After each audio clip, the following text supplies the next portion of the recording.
I forgot to say it during my actual intro, but this episode is really just going to be me reading lore stuff, so if you're not interested in that, you can skip right to the next gameplay episode.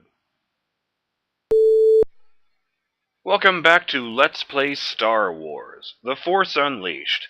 I'm BurningDogFace, and this is the first side episode where I'll be doing nothing but looking at databank entries. Oh boy, I hope you like text, because if so, this is going to be right up your alley. Astromech Droid. Any of a number of utility droids generally programmed for navigation and starship repair. Astromechs are designated by an R unit name, such as an R3 unit or R4 unit. Most astromechs are designed to fit into special sockets aboard starfighters. During flight, they can navigate, access hyperspace coordinates stored in their memory banks, and do in-flight repairs. By far the most successful astromech droid is Industrial Automatons, that's a good name for a robot company, R2 series. The droid is much more compact than its predecessors, and is equipped with a wide array of tools. Although originally designed as a diagnostic and repair unit, the R2 can also serve as a general utility droid and conduct information... It can serve as a general utility droid, and conduct information retrieval. The R2 series is manufactured to fit perfectly into standard astromech sockets on military starfighters. Previously, the sockets were reserved for dedicated government models. While situated in the astromech socket, an R2 unit can monitor flight performance, isolate and repair technical problems, and reroute power throughout the starboard systems. I'm having real trouble with this. It's really thick as technobabble. Water. Shipboard systems, not starboard systems. Due to its advanced processor, an R2 can perform over 10,000 operations per second to forecast potential problems. R2s can also store up to 10 sets of hyperspace coordinates, and can even perform rudimentary flight maneuvers, such as engine startup and pre-flight taxiing. Those are both words. R2s are programmed with specifications on over 700 different spacecraft configurations. They also have impressive sensor packages that incorporate a full-spectrum transceiver and electromagnetic heat, motion, and life form detectors. An extendable video sensor can be used to inspect small spaces beneath... that's a period. Used to inspect small spaces. Beneath an R2's shell lurks an array of amazing tools that include 2 manipulator arms, an electric arc welder, a circular saw, a holographic projector, an internal cargo component, and a fire extinguisher. Following the success of the R2, Industrial Automaton manufactured the R3 unit. The R3 is a more advanced Intellex 5 computer programmed with detailed statistics on every vessel in the Imperial fleet. It primarily serves gunnery crews, security troopers, and naval chiefs of operations aboard capital warships. It can also be plugged into a starfighter, although it only carries 5 hyperspace coordinates. Read that. Darth Vader. The personification of evil and fear, Darth Vader is Emperor Palpatine's relentless enforcer. Born Anakin Skywalker, Vader was a spirited and talented child who exhibited strong force potential. At an early age, he became an expert pilot, and is one of the heroes of the Clone Wars, along with his mentor, the General and Jedi Obi-Wan Kenobi. Obi-Wan trained Anakin in the use of the Force, but then Chancellor Palpatine recognized Skywalker's potential, and began secretly grooming him to become his own apprentice. Anakin was torn between his loyalty to the Jedi Order and Palpatine, who promised that Anakin could prevent the deaths of those he loved by mastering the power of the dark side. Skywalker eventually discovered that the Chancellor was a Sith Lord, but was left behind at the Jedi Temple, and Mace Windu and other Jedi set out to arrest Palpatine. Anakin recklessly left the temple, arriving at Palpatine's quarters just as Mace Windu is about to destroy the Chancellor. He lashed out to protect the Chancellor, ensuring Windu's demise. The Chancellor claimed that Anakin had now become a Sith Lord, and dubbed him Darth Vader.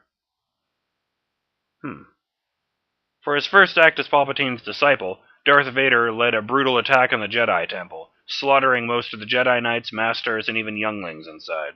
He then traveled to Mustafar to destroy the remnants of the Confederacy. Obi-Wan Kenobi pursued Vader to the volcanic planet, and the two engaged in a terrible duel that led to Vader's fall into a molten pit.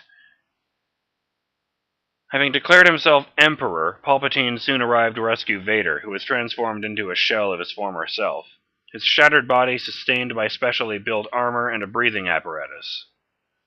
Wow.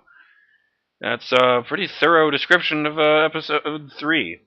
Despite this, Vader has continued to serve the Emperor and has led the efforts to hunt down and exterminate the remaining Jedi Knights. Wait. Despite having his life saved? Whatever.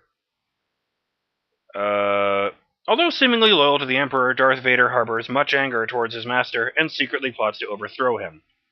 As part of his plan, Vader has taken a young apprentice, corrupting the boy and training him in the ways of the dark side, all with the promise that one day they will destroy the Emperor together. Emperor Palpatine. The diabolical Sith Lord who rules the galaxy through fear, Emperor Palpatine has ordered the destruction of the last Jedi Knights and corrupted his menacing apprentice, Darth Vader. A conniving schemer, Palpatine first rose to power in the Senate, eventually becoming Supreme Chancellor of the Republic by pretending to be a friend to the Jedi Order and a staunch defender of democracy.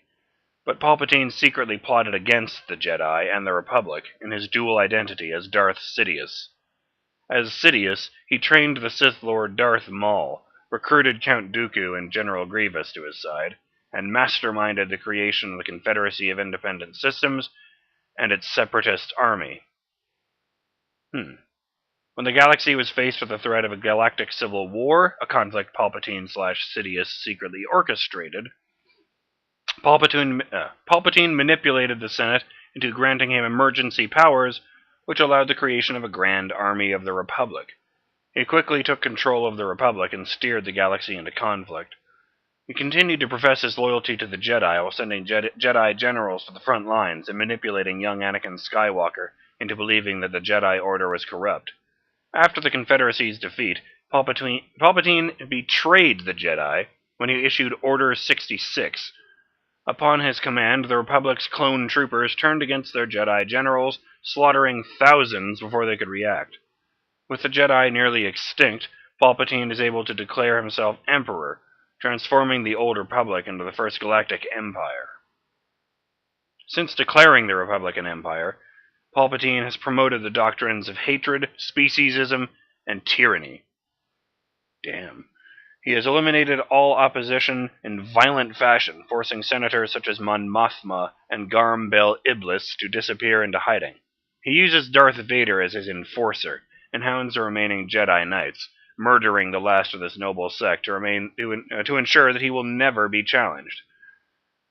Meanwhile, he has launched a massive military buildup and begun constructing incredibly destructive starships, space stations, and weapons. Under Palpatine's rule, hundreds of worlds have been enslaved or ravaged, dissidents murdered, and entire industries nationalized. EWEB Turret. Let me just take a lozenge here. This is a lot of talking. Ow. Don't try harder, do harder. I don't like that one. Designed and manufactured by Blastech Industries, the EWEB repeating blaster is one of the most powerful portable weapons available. Essentially a thick blaster rifle mounted on a tripod, the EWEB's blaster bolts are capable of penetrating the armor plating of ground vehicles, air speeders, and even small starships. The EWEB is valued by Imperial tacticians, especially for use on the front lines. The rotating turret provides a 360-degree field of fire, while high-capacity power transfer cells inside the barrel recharge quickly enough to allow a steady stream of blaster bolts. The EWEB is most often used to provide covering fire for advancing ground units, but can also be deployed to defend key Imperial sites.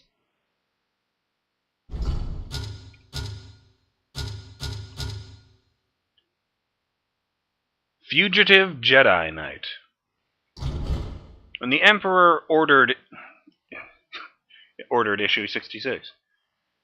Yeah, it's a home and decorating magazine. When the Emperor issued Order 66, the Jedi were all but destroyed. Thousands of Jedi perished when they were ambushed by their own clone soldiers. and dozens of the Order's most powerful members died during Darth Vader's brutal assault on the Jedi Temple on Coruscant. The few Jedi who survived Palpatine's betrayal and Vader's wrath immediately fled into exile. Many disappeared into hiding on remote worlds, or turned their backs on the Force and adopted entirely new identities. Intent on wiping out the Jedi Order forever, the Emperor and Darth Vader have continued to scour the galaxy for Jedi survivors. Vader's relentless Jedi purge has taken him to countless worlds, including Kashyyyk, where he confronted a mysterious Jedi Knight who had been befriended by the native Wookiees. Although Vader knows little of this Jedi's history, even his real name has been lost, he did discover the Jedi Knight's greatest secret, his son. After killing the Jedi Knight, Vader kidnapped the son to become his secret apprentice.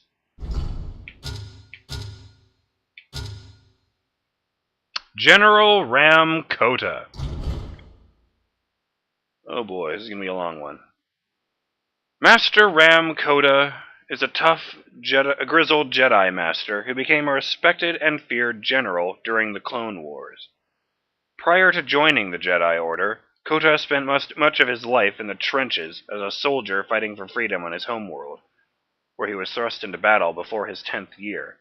When he was 18, Kota met and befriended Mace Windu, who was sent to Kota's planet to negotiate a peaceful resolution to a particularly brutal conflict.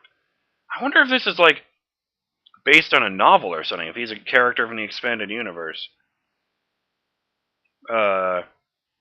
Upon completing the mission, Mace decided to bring Kota back to Coruscant with him to hone his powers and finish his training with him. What? Oh, started reading the beginning of the same sentence. And finish his training under the watchful eye of Jedi Master Yoda. Few in the Order bonded with the gruff Kota, but none doubted his strong commitment to the Republic. Sorry, I thought that was a period. God, I am really bad today. None doubted his strong commitment to the Republic, his undaunting loyalty to the Jedi Order, or his legendary courage. He often volunteered for the Order's most dangerous missions and never abandoned those in need. But Kota was also viewed as cold and militant. Throughout his long history with the Jedi Order, Kota tended to question the Council's decisions, and often advocated a more forceful approach to negotiating treaties and dealing with lawbreakers. When war broke out between the Republic and the Confederacy of Independent Systems, Kota proved himself a brilliant tactician and KG commander. He was quickly promoted to the rank of general, and led several of the Republic's most successful offensives throughout the Outer Rim. However, Master Kota did not embrace the clone army, believing that non-clone soldiers would be more creative, intelligent, and capable in the field. He recruited and built his own army from local militias, hardened mercenary groups, and even separatist prisoners of war. His misgivings about the clones saved Kota's life when Order 66 was issued, and most of his fellow Jedi were slain by their clone squadrons. Realizing that the Jedi Order had been betrayed, Master Kota and his most loyal lieutenants hijacked a Republic cruiser and disappeared into the Outer Rim territories. Although believed dead, Kota eventually resurfaced and began recklessly attacking key Imperial targets across the galaxy.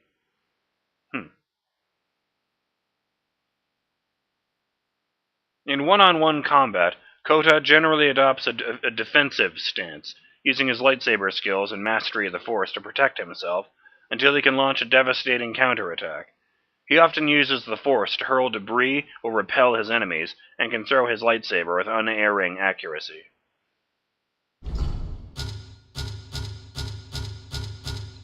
Imperial Officer. Seems overly bright. The legions of stormtroopers and other soldiers who serve the Empire are under the command of a complex hierarchy of well-educated Imperial officers. Most Imperial officers are promoted for their tactical and strategic brilliance, sharp leadership skills, and sheer ruthlessness. While stormtroopers are the first into battle, the Imperial officers remain aloof, determining which planet to invade, which species to enslave, and which enemy to crush next. When forced into combat, Imperial officers wield standard-issue blaster pistols, with surprising accuracy.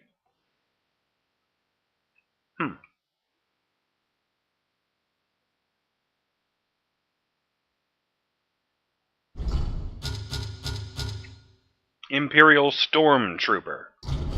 Elite shock troops fanatically loyal to the Empire and impossible to sway from the Imperial cause, Stormtroopers wear imposing white armor, offering a wide range of survival equipment and temperature controls that allow the soldiers to survive in almost any environment. Stormtroopers wield standard-issue E11 blaster rifles and attack in hordes to overwhelm their enemies. Kotas Militia. When Master Kota was a general in the Clone Wars, he refused to have anything to do with the clone army. Kota never trusted the clones and instead formed his own unique unit of hardened soldiers. He recruited and built this small army from local militias, mercenary groups, and even separatist prisoners of war. After Order 66, which saw thousands of Jedi assassinated by the clone troops, most of Kota's soldiers remained loyal to their general and accompanied him into hiding. Kota and his men have recently emerged from seclusion, conducting hit-and-run operations against key Imperial targets throughout the galaxy. Though not officially a rebellion, Kota's ragtag group has caused enough trouble to gain Darth Vader's personal attention.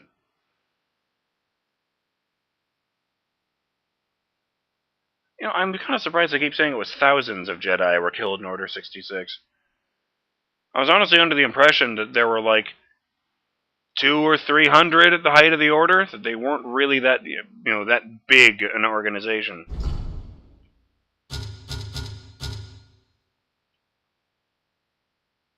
Oh, and while I'm commenting on the lore, I'm pretty sure that it's official Imperial record that Anakin Skywalker was killed by Darth Vader, who is listed as a separate person with a classified history.